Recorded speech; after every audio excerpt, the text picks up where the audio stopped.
Hey guys, this is John, and I'm playing Bakula in the 3-minute pool on ICC. Bakula is an IM from Serbia, it looks like. And I don't know a whole lot about this system, but let's play G3. I'm going to opt for a Fianchetto system. Play Bishop G2, H5, that's interesting. I should probably go H4 against that, just to stop any further advance of his pawn. It's kind of debatable, like whether H4, H5 favors white or black. I kind of think he might have got the better deal out of that, but we'll see. Knight G4, it's kind of annoying.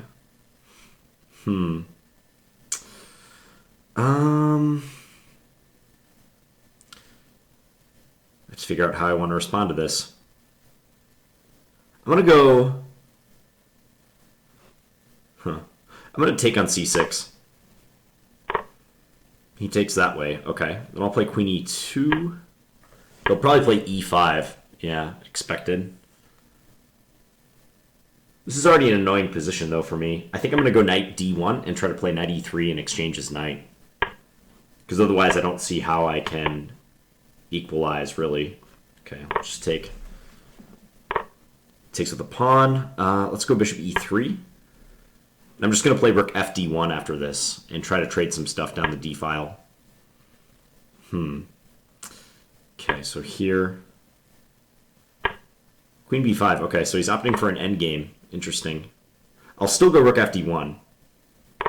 Although I gotta say, I think this endgame is not at all better for white. It's probably close to equal. I could play Bishop B6. Doesn't do much for me, though. I'll play A4. Just try to undermine his pawn. He takes, I take. Bishop back to B8. Interesting. Okay, let's go here. Because I don't think he can infiltrate down the D file very effectively, so I'm okay moving my rook away from the D file. Maybe now Bishop F1. I kind of want to play Rook B4 next and try to go Bishop B6 check, so I'll do that. We'll see if that leads me anywhere. It is a nice threat I have. Also, I can try to get my other rook to the A8 square. Okay, so check. Here he's dropping an exchange. I'm able to win the exchange now. I'll for sure be taking their next move, so let's take. He can go Bishop D6, check. But this looks pretty good for me, doesn't it? If C5, I have Rook D1, attacking his bishop again. Check. Check. Okay, this looks awesome for me. Let's go F3. Why not? I think I can play B3. And then bring my king in. Why not? Check. Just want to make sure he doesn't establish like a fortress of some type. I'm a little bit concerned he's going to put his bishop on G5 and try to hold down the fort. Still, though, check. I think I have good chances to win. So long as I'm careful.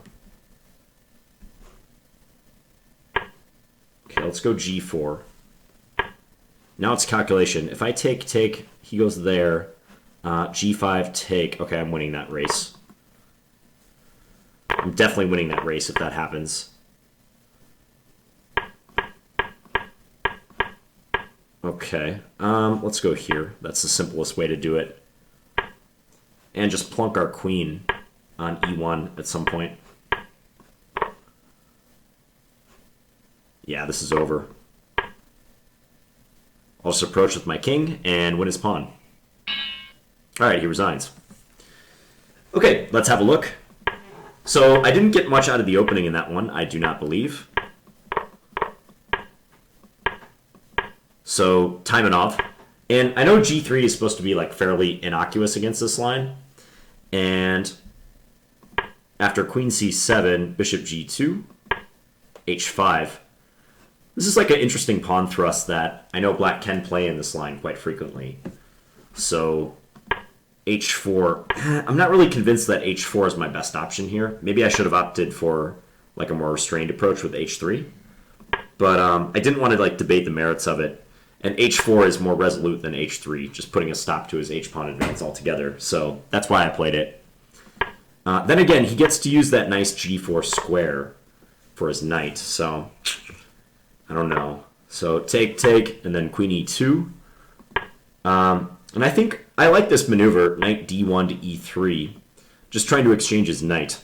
If I don't do that, I fear I might just be worse, because my knight on c3 is restricted. Sometimes they try to go like bishop e3 and knight a4 to b6 in this line, but with his knight being able to take my bishop on e3 at any moment, that's probably not going to be a good idea. So, knight d1, and then here, knight e3, castle. Yeah, in this position, I speculated was roughly equal, although it's interesting nonetheless. He tried to trade queens, and he was successful in that, aiming for an endgame. Yeah, I'm not sure about his bishop b8 move. That seemed a little strange to me, bishop b8. Maybe just king b8 in this position was better? I don't know. Let's just consult the engine and see what it says. King c7 gives white like a very modest advantage in this position. Quarter of a pawn to a half pawn, something like that. Okay, well, this might be a little bit better than I thought. But after this, I was able to play rook d a1, and yeah, generated some threats. Bishop f1. My bishop is not doing anything on g2, so I might as well reroute it. Get it aiming towards his king side. Interesting that the computer likes b4. Just pawn b4. Rather than rook b4, which had a pretty transparent threat of bishop b6, but this did yield me a really good position after c4. Yeah, so it seems b5 was a big mistake by him. He had to play rook d7. So addressing the threat of bishop b6. Interesting. Yeah, after b5 and then c4, he's in trouble. He either has to take as he did in the game, which is probably the lesser of the two evils, or just let me win the pawn on b5. After which his queen side is collapsing. So, Check. Yeah, and I think my play was okay after this, not Check. great. I think I could have probably converted this position in easier Check. fashion than I did in the game. Computer says b4 here. Yeah, just be able to bring the pawn up to b6 at a moment's notice. That looks pretty good. Check. Check. But overall, I don't think I ever let the win slip, Check. let's say. The only thing that might have been interesting to look Check. at is at the end, if he had gone after my b-pawn instead of my Check. e-pawn when we got into this pawn race. So, yeah, like right about here. So when I took on f6, yeah, it's winning no matter what. But I was just thinking he might want to go for this pawn instead, but I still queen like so quickly. And actually I queen with check too. That's something I didn't Check. even realize during the game. So, yeah, queen with check. Yeah, interesting game where I don't think I had much out of the opening, but managed to create some problems for him in the middle game after he had castled. Now you can see the engine doesn't think white's any better at all in this position, but managed to do some damage in the endgame, especially with that a4 move. All right, well, I hope you guys enjoyed this game against Bokula, and I'll be back tomorrow with another Blitz game. And please leave me any feedback in the comments, as usual. Thanks for watching, guys. Bye.